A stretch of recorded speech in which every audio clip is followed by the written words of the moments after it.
Good morning sir and good morning to everyone. शायद market ने इसको अच्छा ना लिया हो लैब ग्रोन डायमंड स्पेस में टाइटन की एंट्री को, लेकिन ब्रोकरेजेस काफ़ी पॉजिटिव है इसको लेकर। इसलिए आज भी जो कॉल्स आई हैं मॉर्गन स्टैनली और नुवामा की तरफ से काफ़ी पॉजिटिव आई हैं। नुवामा कह रहे हैं खरीदारी कीजिए इन लेवल्स पर, और 4,672 का टारगेट प्राइस आया है, यानी कि अगर आप बात करें लास्ट ट्रेडिंग प्राइस से कंपेयर करूं तो 17% का अपसाइड नुवामा देख रहे हैं, और मॉर्गन स्टैनली ओवरवेट की कॉल दे रहे हैं। 4,062 का इनकी तरफ से भी टारगेट प्राइस है। एक तो नुवामा कह रहे हैं कि जिस तरीके से टाइटन ने लैब ग्रोन स्पेस में एंट्री ली है वो काफ़ी स्ट्रेटेजिक एंट्री है उनकी, और इससे होगा क्या, तो डेली और कैजुअल वेयर की जिस तरीके से मांग बढ़ती जा रही है स्पेशली जेंजी और मिलेनियल्स में, वो एक अच्छी चीज़ है। और मेकिंग चार्जेस भी अगर आप बात करें तो 1800 से 2000 प्रति ग्राम रखा है टाइटन ने, और इन हाउस सर्टिफिकेट भी दिया जाता है अगर आप लैब ग्रोन डायमंड खरीदते हैं उनसे। तो इससे ट्रस्ट, फोकस और ट्रांसपेरेंसी बढ़ रही है, इसीलिए नुवामा काफ़ी पॉजिटिव है। मॉर्गन स्टैनली ने एक और बात कही, मुंबई में तनिष्क डायमंड एक्सपर्टीज सेंटर भी लॉन्च हो रहा है। तो इसमें क्या होगा, तो स्टोर में मशीन से डिटेक्ट किया जाएगा जो आपने डायमंड खरीदा है वो लैब ग्रोन है या नेचुरल है, और उसके बाद आपको एक सर्टिफिकेट मिलेगा।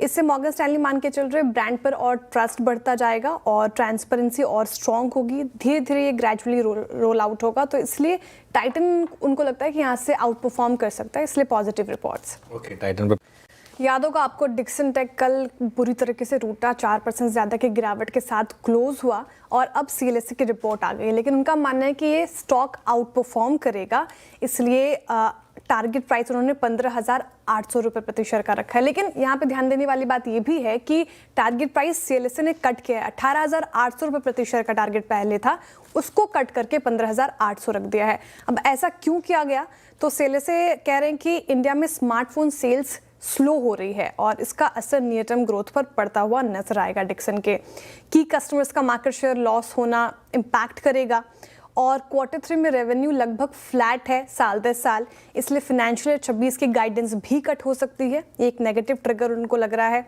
और रेगुलेटरी अप्रूवल्स भी एक बड़ा कंसर्न है। कैसे रेगुलेटरी अप्रूवल्स, तो डिक्सन और वीवो का जो जॉइंट वेंचर है उसको लेकर अभी भी सवाल है, और प्रेस नोट 3 अप्रूवल अभी तक नहीं मिला है, तो वो एक बड़ा कंसर्न है। लेकिन सीएलएसए ने आउट परफॉर्म की कॉल इसलिए दी है क्योंकि उनको लगता है कि मीडियम टू लॉन्ग टर्म अगर आप स्टोरी देखें वो इंटैक्ट है, स्टॉक अच्छा कर सकता है, और गाइडेंस कट होने के बावजूद अगर आप बात करेंगे, अगर ऐसा होता है तो फाइनेंशियल 28 के अर्निंग पर शेयर पर कोई ज़्यादा असर नहीं पड़ेगा, इसलिए काउंटर को आप रडार पर रख सकते हैं। पॉजिटिव अपडेट्स हैं, मॉर्गन स्टैनली कह रहे ओवरवेट की कॉल आ गई मॉर्गन स्टैनली की तरफ से, और टारगेट प्राइस, हालांकि target price last trading price से नीचे ही है, 925 का ही है, तो यहाँ पर कुछ खास आता हुआ नजर नहीं आया। लेकिन जो खबर आपने बताई वही है इसके पीछे का कारण। केयर ने क्रेडिट रेटिंग AAA कर दी है। अब उनको लगता है मॉर्गन स्टैनली को कि और एजेंसीज भी अब ये फॉलो कर सकते हैं, जो कि एक अच्छी चीज़ होगी। इससे बोरिंग कॉस्ट कम होगा, मार्जिन्स बेटर होगी श्रीराम फाइनेंस की, लॉन्ग टर्म में लोन ग्रोथ और स्प्रेड्स इंप्रूव हो सकते हैं, इसलिए श्रीराम फाइनेंस रखे रडार पर।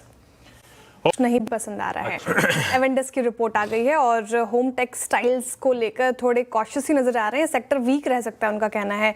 यूएस डिमांड वीक है, एक्सपोर्ट्स और वॉल्यूम्स पर प्रेशर पड़ेगा नियर टर्म में।